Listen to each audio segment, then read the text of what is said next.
The following is a presentation of Hobson Media. Woohoo! Who's got it better than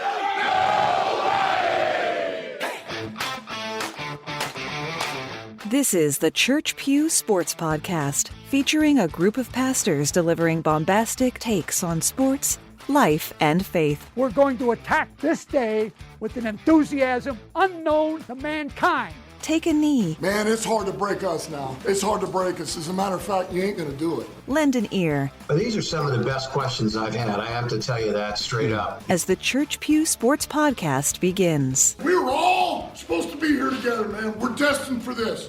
Just stay the course. Give each other a high five. Welcome to another edition of Church Pew Sports, where pastors talk sports and life. Bill Hobson is not with us tonight because he's playing golf somewhere in the Western United States. I don't know. He has to check his priorities. My name is Paul Miller. I'm one of the regulars on this podcast, and I am joined by the perfect two guys to talk about the Major League Baseball playoffs. I have Scott Holmgren, who's the biggest Cubs fan I know, and David Collins, who is the biggest Tigers fan I know.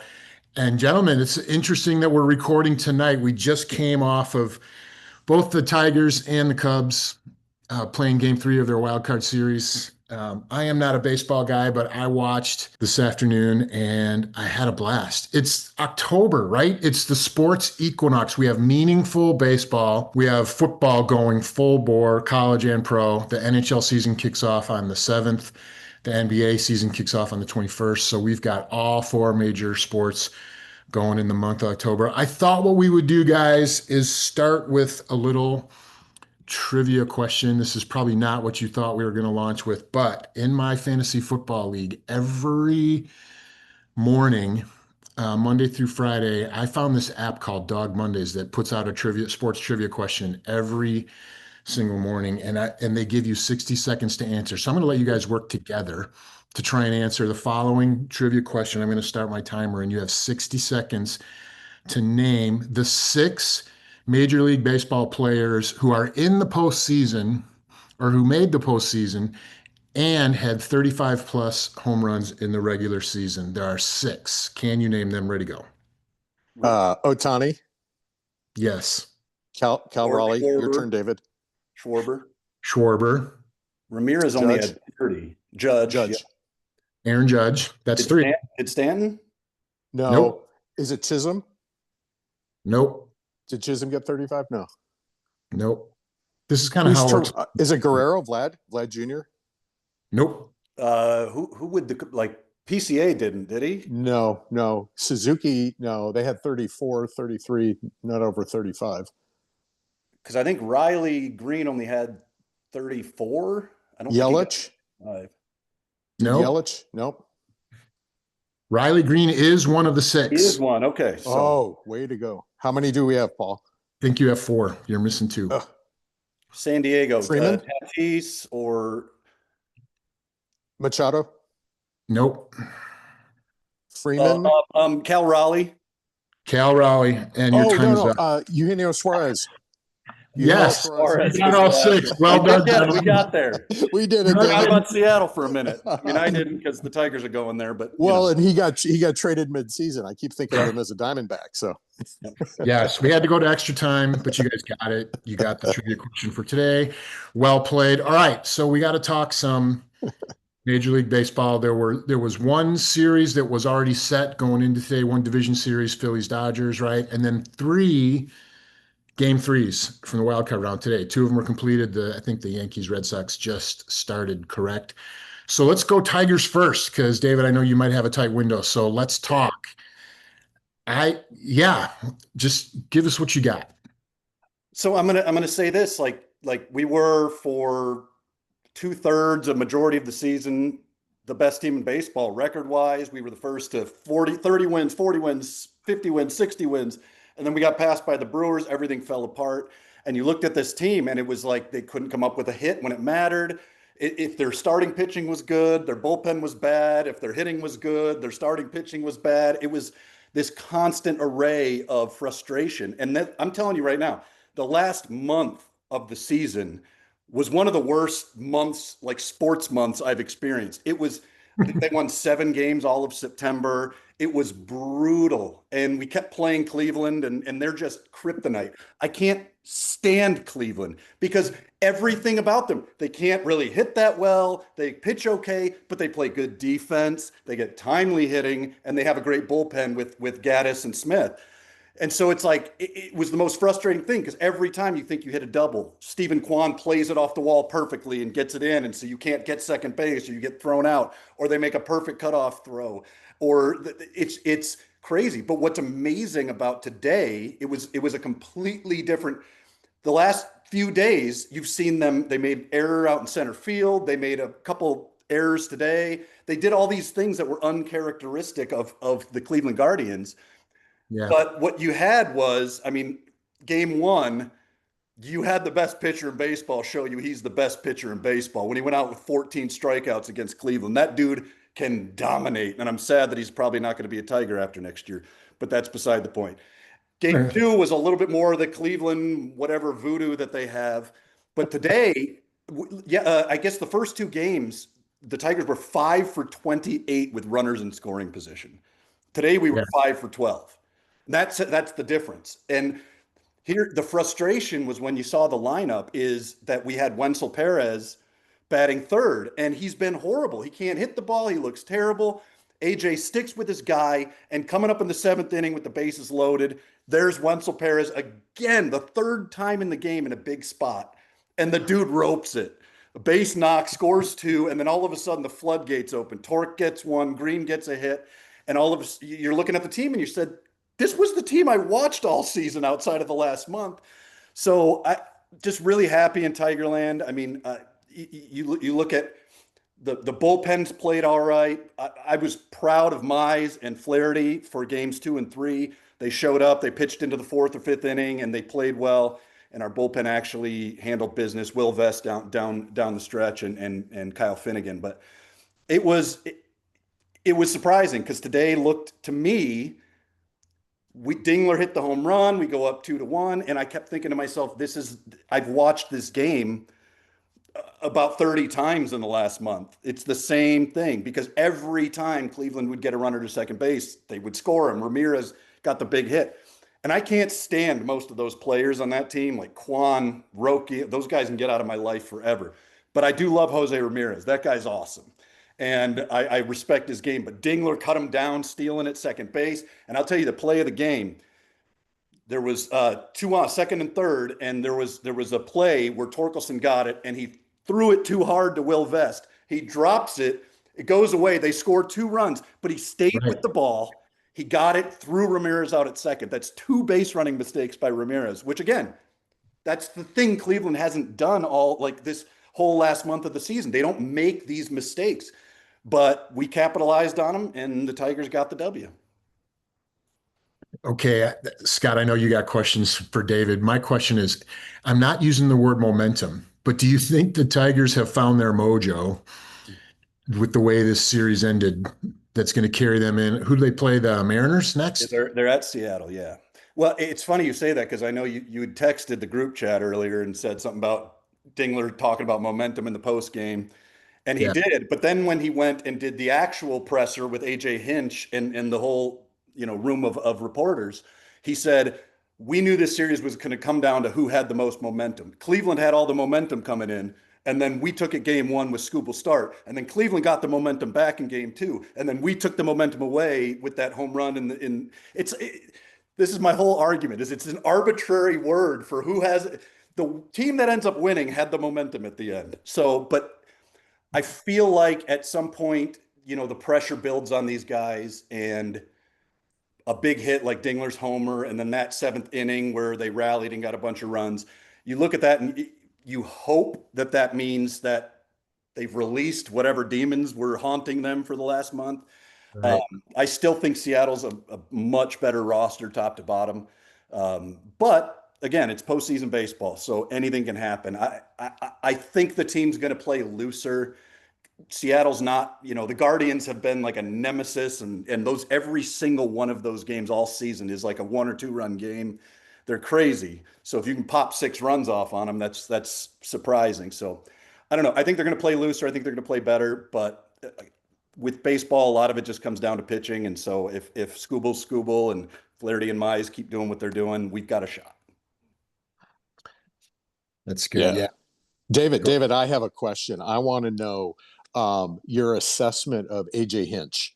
To see your team drive off a cliff in the last month of the season and then have to hit your nemesis, right? The team that's just the kryptonite, like you said. And as he navigates the team, what are your thoughts? What impression has he left on Tigers Nation in terms of stick with me? We're going to do this. Yeah, it's a bit of a mixed bag. I mean, last year, the last half of the season, the Tigers went off, and like from then till a full 162 games, they were the best record in baseball, best team in baseball, and Hinch seemed to pull all the right strings. This year, it's been frustrating because again, like little things like today, Wenzel Perez in the 3-hole, and he's been horrible this series, but he sticks with his guys and he trusts them, and they end up making him proud and doing what you expect them to do. Overall, I think the grade on Hinch is really high from almost all Tigers fans, but there is a lot of head scratching things that he does. He took Casey Mize out in game 2 after 62 pitches and he was pitching fine. And then he went to Canely, who that dude, I mean, if he doesn't give up a run every time he's out in an important game, I'm surprised. So there's just little things that sometimes I think he tries to be the smartest guy in the room and he overthinks things. And I know he's trying to build trust with players, and ultimately you can't argue with the results. They come through. And I think with pretty much every team, every fan who has a favorite team, you at sometimes get frustrated at your manager for head scratching moves and things like that. But overall, I mean, this is the second year in a row that the Tigers have won a playoff series. So you really can't do anything but say, we hadn't done that for a long time. The Tigers have been real bad. So, I mean, if Hinch is going to come out there and his bad is going to be getting you through a playoff series, taking your chances with the next one, you've just got to enjoy it. That's awesome. Is this how playoff baseball always is? Like, I really enjoyed the last couple innings of both games that I had on this afternoon, right? The errors, the challenged calls that got overturned, and all the things that during the regular season I would just kind of roll my eyes, but everything kind of hinged on some of the plays in the 8th and 9th innings in both games. Is this how it always is? That's the funny thing is, so this year I'd say I watched a bulk of about like 125, 130 Tigers games. Like I love it.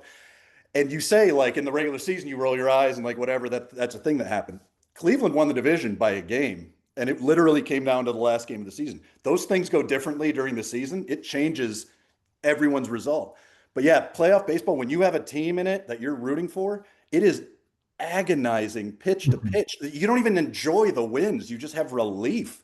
And that's what I felt today. And I'm sure Cubs fan over there feels the same way.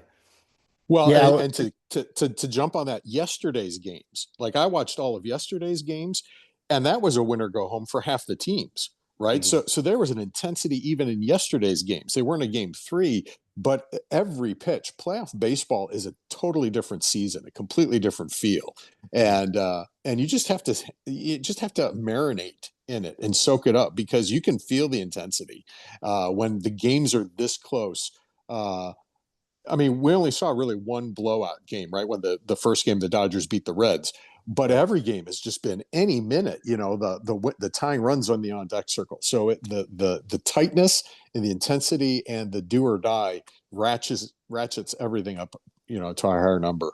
Yeah, and literally, like I was saying, Scott, like it's pitch to pitch. Every time your reliever comes in and his first pitch is a ball, you're like, you got to come and throw strikes. You got to, like, it makes you an insane person, but that's why we love it, because, like you said, it's pitch to pitch, it's moment to moment. And then when you have those big clutch things, Wenzel Perez struggling all series, and then he's struggling for the last month, really, he's been terrible. And then hitting that big single to score 2, and all of a sudden you're up. And then it's like this massive amount of relief that you feel, and you get sad because you don't really like just enjoy it for like, we won. It's just like, oh, we won. That's playoff baseball.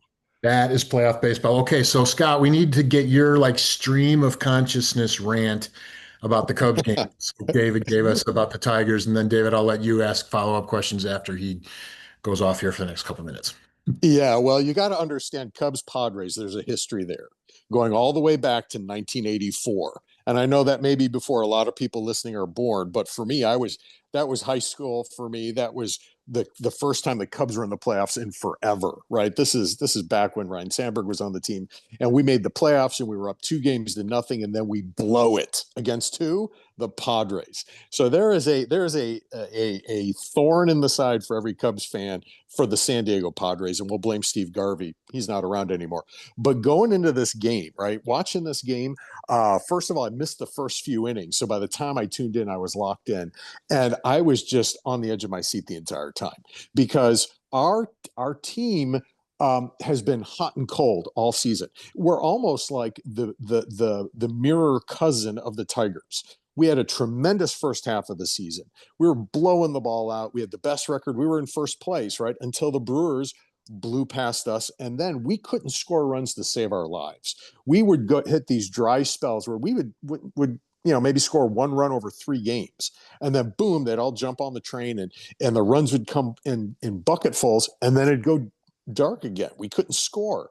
And our pitching staff was really good at one part, and then it fell apart, and then the bullpen was good, but then that was disastrous. So for Cubs fans, it was never a sure thing, especially when the Brewers blew past us. So to get into the postseason, we had it locked up a little earlier than the Tigers. It didn't come down to the last game of the season, but there's sort of an uncertainty in Cubdom in terms of, can we do this? We all felt we could, but man, that Padres team was even with us. So the season series, we split 3 games. We both scored the same amount of runs. Our offenses are almost identical. Our pitching staffs are almost identical, and our bullpens are almost identical, and we run a lot. So it was almost like, Batman fighting his evil other self, right? Because the two teams were so evenly matched. Well, when I was listening to the game tonight, I immediately was critical of Craig Counsell because, again, he sort of had a misstep in starting game 2 with an opener. So he began the game 2 yesterday with Kittredge pitching, who's not a starter. And he was trying to get around some of the problems Shota Imanagas had, giving up a lot of early home runs by letting a different pitcher face the top of the Padres order and then bring him in. And unfortunately, kind of backfired, and the Padres won yesterday. So now all of a sudden, here's a pivotal game 3, and we're thinking, what's he going to do? And he started Jamison Tyone. And that guy has been lights out. The last 7 games of the season that he started, his ERA was 1.8. So I'm like, finally, we've got the right guy on the mound. That was a good sign. But the problem, again, like I said earlier, was going to be our offense. So 3 of our stars, right? Ian Happ, Kyle Tucker, and Pete Crow Armstrong, in the first 2 games were 1 for 12 with 7 strikeouts. And not a one stole a base, right? None of them walked. And I was like, this is a problem. If those guys can't get on base in game 3, we're going to lose. It's as easy as that. We've got to score runs. But again, fortunately, we got runs early. And then the killer blow for me, and I got to see it, was when Michael Busch put that pivotal 3rd run on that blast, that home run. The place erupted. My heart soared. I was like, all right, we've got it. Because when you're playing the Padres, any of those guys is going to hit a home run with a guy on base, and there's 2 runs. You need that 3rd run. Well, then we get to the 9th inning, and you saw the carnival, Paul, right? Hit batter.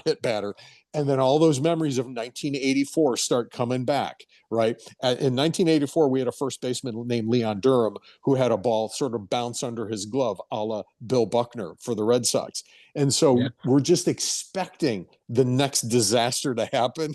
And fortunately, we got out of it. So the sigh of relief, and then everybody breaks into singing Go Cubs Go, and it was just a joyful thing. So it was a roller coaster. That's awesome. David, what do you got for him? Yeah, so a couple things. First off, you mentioned 1984, and I just want to remind you who the World Series champion was in 1984. I remember that. because I like to say the last time the Cubs were in the World Series before that was 1945, and who did they lose to? The Tigers. I love the Tigers. And I've been blessed enough with my sports fandom. The Red Wings have had a run. I've seen the Pistons win a couple titles. I haven't seen the Lions win a title, but they've been good for 2 years. Cross your fingers on that. But yeah, with the Tigers, it's the one team that I've never seen them actually get over the hump. And from 2006 to 2016, we had, a murderer's row of pitchers and batters. Scherzer, Verlander, all these dudes. And you had Miggy and Victor Martinez and JD Martinez and all these guys, but they never found a way to bust through. So I think the Cubs and the Tigers have kind of a similar feel to them. I know that you guys did break through and get that World Series, but there's been like a frustration from fans because it just never seems to quite get over the hump for a period of time. But what I wanted to ask you was, as far as Cubs identity, because I haven't watched a lot of Cubs games. I see us as relatively kindred spirits in a lot of regards. The Tigers' identity all season was they're the number one team in the league going first to third on a single. They're aggressive base running. They don't steal any bases. They're bad at that, but they have that. They have Scooble. A lot of teams don't have a Scooble. We have a Scooble. And so you rely on basically once every 5 games, you got to win because you got Scooble going. But the bullpen's a little shaky. There's a lot there, and it's just basically timely hitting. So if I was to ask you, Kyle Tucker, Pete Crow Armstrong, like a lot of these guys, I haven't seen them play a ton. So what would you say as far as what's the Cubs' identity as they played this season? Well, that's a great question. It's so funny because I would almost say it's today's hero. Every single guy on that roster has had to step up and pick up the team because, like I've said, we've hit a lot of dry spots. Kyle Tucker, was injured quite a bit.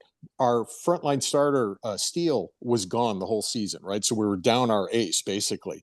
And if it wasn't a different starter stepping up, like Colin Ray, I mean, who's this guy? He was our best pitcher for like half a month. And Cade Horton, until he got shut down right at the end of the season, he might be rookie of the year. He became our ace. Every Cubs fan was hoping he would start game 1 and then he's out. So then we have to turn to Matthew Boyd, who himself was an all-star, but then had a horrible second half. Yeah, exactly. PCA had a great first half. The second half after all-star game, he was terrible. Nico Horner stepped up. So this Cubs team is very different, right? It doesn't have a Bryant and a Rizzo and a Schwarber, right? It has all of them, every single one of the guys. And you kind of look at their stats, any of them can hit a home run. I think every single Cubs player except Nico Horner had double-digit home runs, the entire lineup. Every pitcher could get the outs, and we didn't have a closer for most of the season. Daniel Palencia was kind of in there, but at the end of the season, we had Keller, we had Kittredge, we had Palencia, we had whoever was available. And it was almost like the next guy, whoever today's hero is, that's the identity. And I loved it because it kept it away from becoming the Kyle Tucker show, because he's going to be a free agent at the end of the year. I know everybody was talking about, he's got to carry the team. He's got to be the one that leads them through this. Sorry, he didn't. The entire team worked together. I loved it. It's such a different vibe from 2016, but there is no one hero. It's a team effort, which is really cool. It's funny you say that because I mentioned kindred spirits and they're really similar because that's a lot of what the Tigers have been. Most teams, I mean, you look at Seattle, J.P. Crawford, Cal Raleigh, Julio Rodriguez. They got all these guys, Suarez at the top of they're like 5 deep. If you can get through those 5, you're okay. But the Tigers and what you're saying about the Cubs is 6 through 9, 5 through 9, those guys play. Zach McKinstry went to an all-star game this year. Probably didn't deserve it, but he had a good first half of the season. So I'm former glad. Cub. Yes, sir. like Matthew Boyd for you guys. Yep. And then, Javi Baez completely resurrected his career, but batting almost exclusively in the 8th and 9th spot of our lineup. You had your Riley Green, who had 36 homers or whatever he had, but he also had 200 plus strikeouts and led the league this year. It's you have Torkelson, who they weren't even sure they were going to coming into the offseason. They weren't even sure that he was going to be playing every day for us, and he won that job back. Has over 30 home runs again. It's like these guys keep showing up and making big plays when they need it. As far as pitching goes, I hear what you're saying because we lost Reese Olson. We lost like 3 or 4 of our starters. So you basically had Jack Flaherty and Scooble running out there and everyone else. It was total chaos. But you find the right guy in the right moment who gets the outs, and all of a sudden you see yourself, oh, we're on a huge win streak. Oh, the Tigers are the first in the league, and whatever. But yeah, the Brewers had a stretch like the Indian or Guardians had a stretch where they couldn't lose for a long period of time, and they overtook you, and then they went on. But yeah, it's fascinating to hear you talk about the Padres thing too, because I didn't know that between the Cubs and the Padres.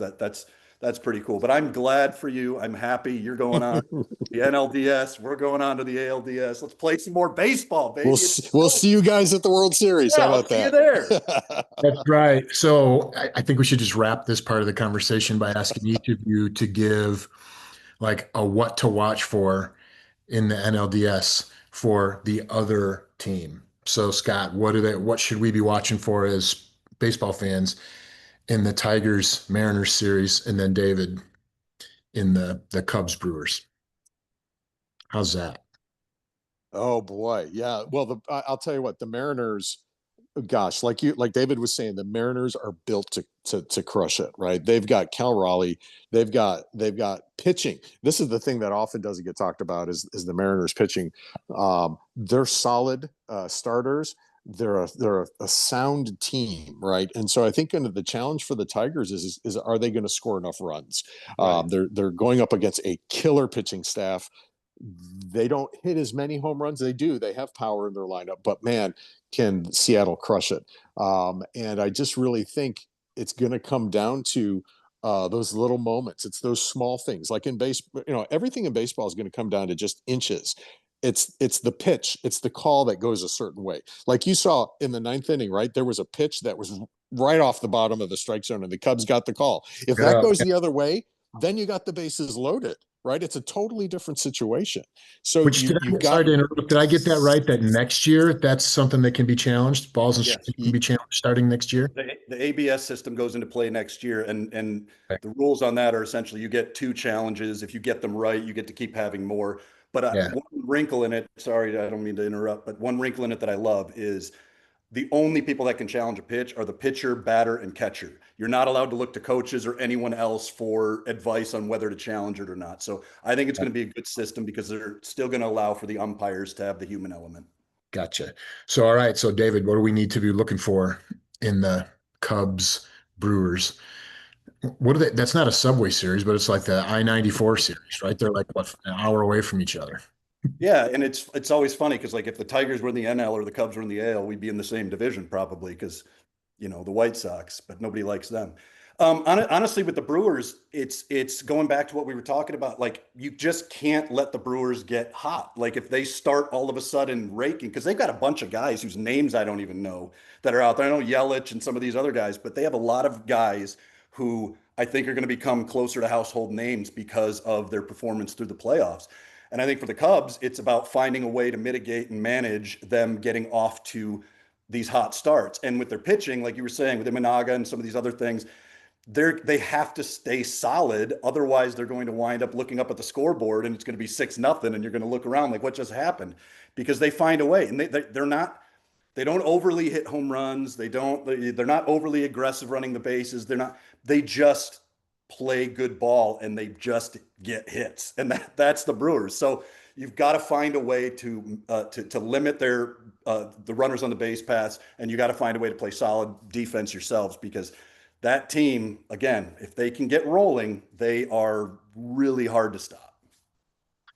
That's good. That's really good, gentlemen. So I'm actually really looking forward to watching the rest of the baseball playoffs this year. Normally I show up for the World Series, but I'm actually gonna have to watch a little more baseball than normal. Yankees or Red Sox? David, I'm thinking you got the game on right now and you're watching it on mute, right? I'm actually watching 49ers Rams because I have Puka Nacua in a fantasy league. Oh, gotcha. Okay, so looking forward to it. Thanks for the conversation. David, thank you for jumping in real quick. And we're going to move on to Holy Discontent. You are welcome to hang if you want to, but let's talk about things going on in the world of sports that bother us.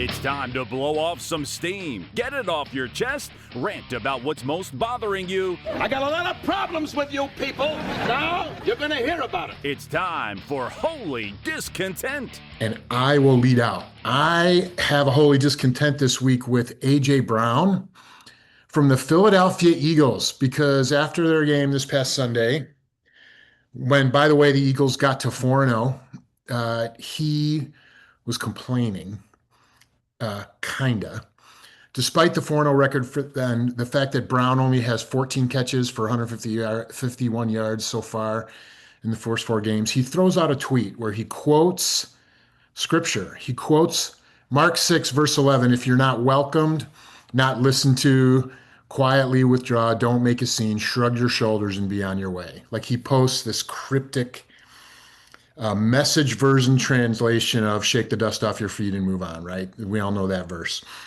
Then, of course, a couple days later, after he talks to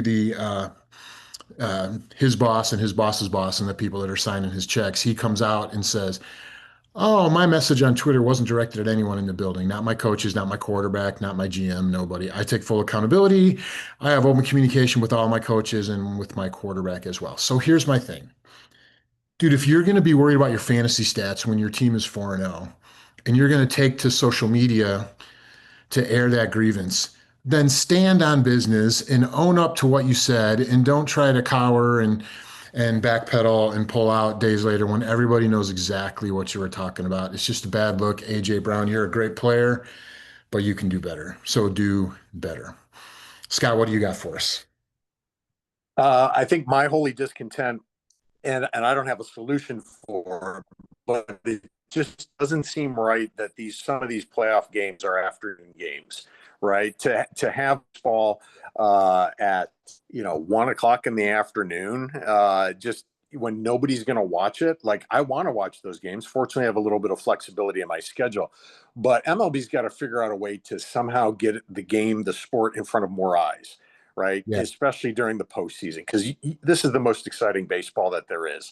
And to sort of relegate it to, I think some of the games are on ESPN, but one of the games was on ABC. I mean, really?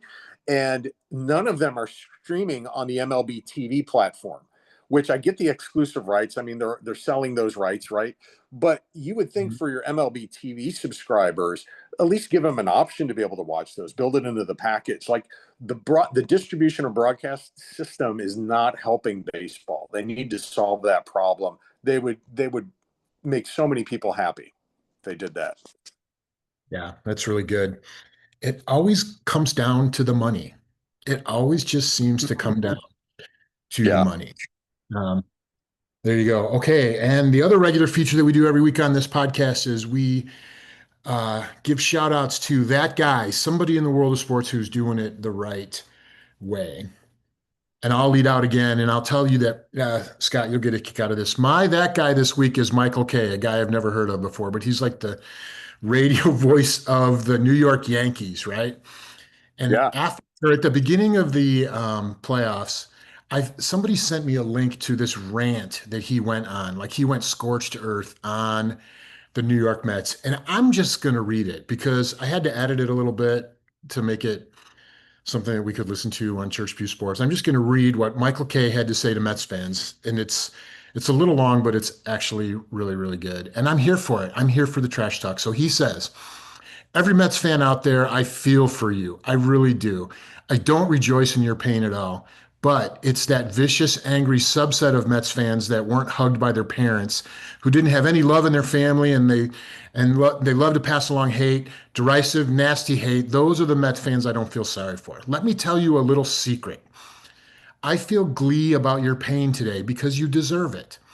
All those Juan Soto tweets, when you know that I never even said the stuff you're accusing me of saying. Again, this is like the guy for the Yankees, right? So he's probably had a season-long conversation going with Mets fans. You needed something to hang on the rim about and say, let's pick the guy who announces Yankees games and is also accessible on his radio show. Let's do this to him.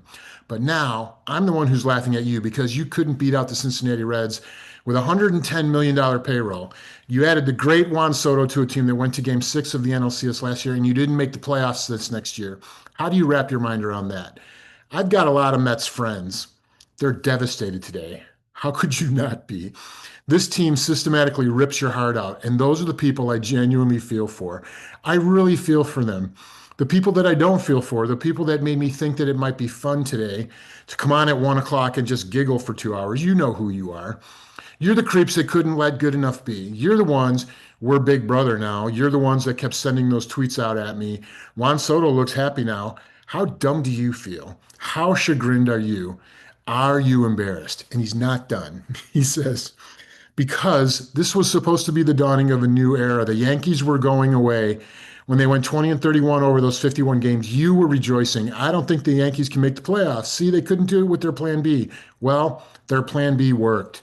Your plan A didn't. You signed the best free agent available in a long time, one of the best players ever to become a free agent, just a smidge behind Alex Rodriguez. I see what he did there. And he said, that's how valuable Juan Soto is, and you still fell flat on your face. That's a great rant. There's not much that you can say in response to that, and I'm here for it. Well done, Michael K. Scott, what do you got?